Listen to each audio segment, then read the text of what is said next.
Live, local, breaking news. This is WYFF News 4 at 6 in high definition. First tonight, continuing News 4 coverage of the breaking news we brought you at 5 tonight. A 3-year-old child apparently shot himself to death by accident this afternoon. He was at home here with his mother and 2-year-old brother in Simpsonville when it happened. This is Garfield Lane, and it all occurred just before 2 this afternoon. Simpsonville police are waiting for word from the coroner, but they tell us it appears the boy got his hands on a gun and accidentally shot himself in the face. Authorities are now trying to figure out where everyone was when that gun went off.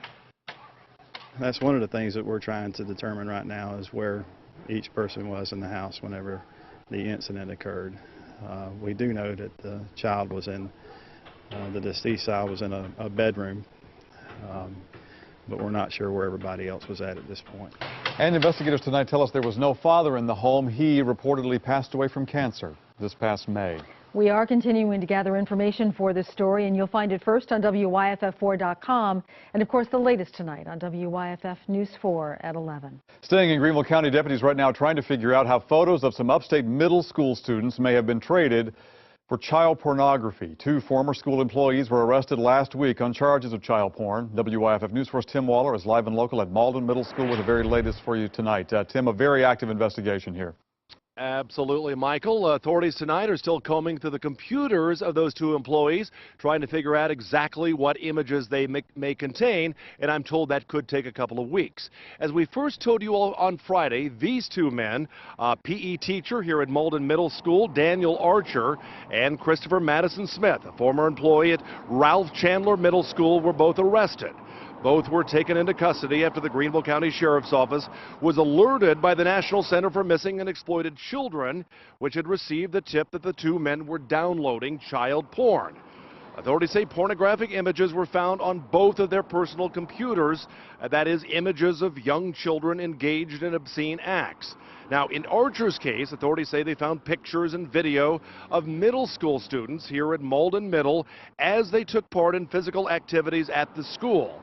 Investigators say the images were traded on the web for child pornography, but at this point, they're still not exactly sure whose images were traded.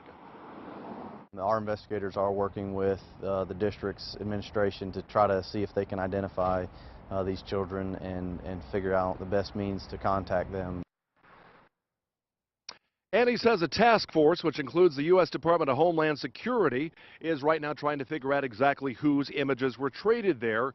And we're told that could take as many as 200 hours, so it may be a couple of weeks before we have an update and possible further charges in this case as the investigation continues.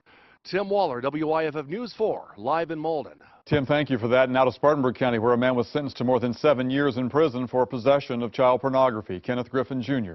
was sentenced to 88 months and ordered onto supervised release for life.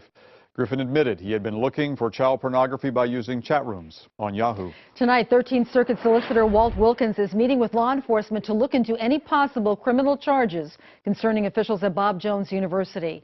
This all stems from the release of the Grace Report, a 22-month independent investigation which claims the university did not do what it legally should have done when it comes to reporting sexual abuse. Here's News 4's Nigel Robertson.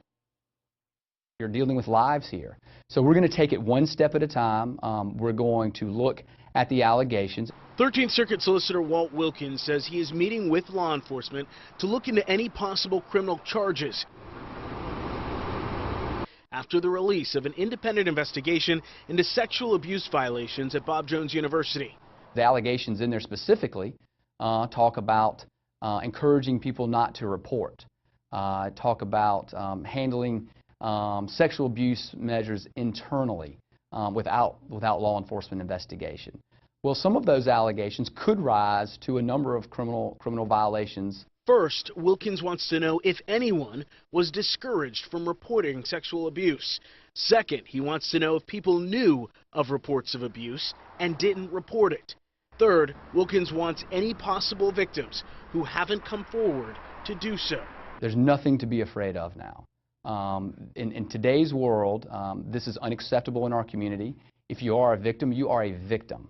And we have services to protect you, to help you, assist you in any way that we possibly can, and there's nothing to be afraid of when you're coming forward. Nigel Robertson, WYFF News 4, Greenville. Here now is the response from Bob Jones University spokesperson Randy Page. Quote, "We have not received any information or request from the solicitor at this point. If he contacts us for information, we will cooperate with his office as we would with any government entity," end quote. South Carolina Governor Nikki Haley has named her pick for DSS director. In fact, it happened today. Susan Alford was tapped by the governor for the spot. Her resume includes director of the Girls Center at Clemson University's Youth Learning Institute, and she has also held jobs in the Department of Juvenile Justice.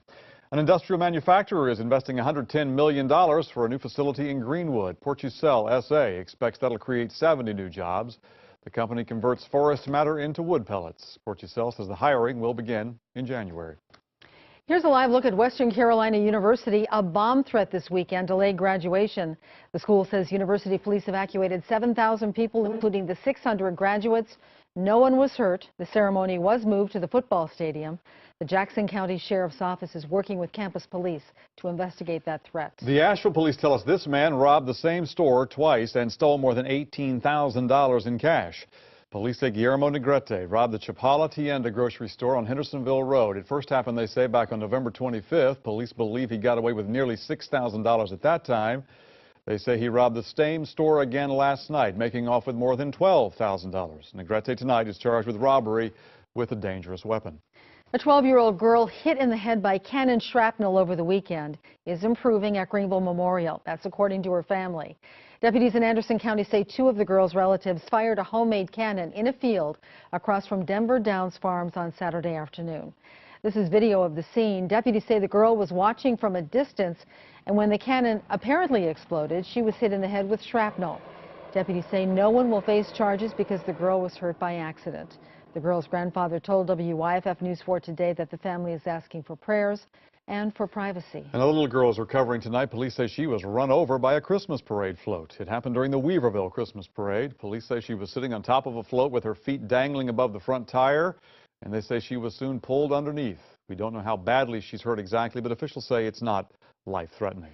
Windows rattling, homes shaking. That's what people reported early this morning after an earthquake.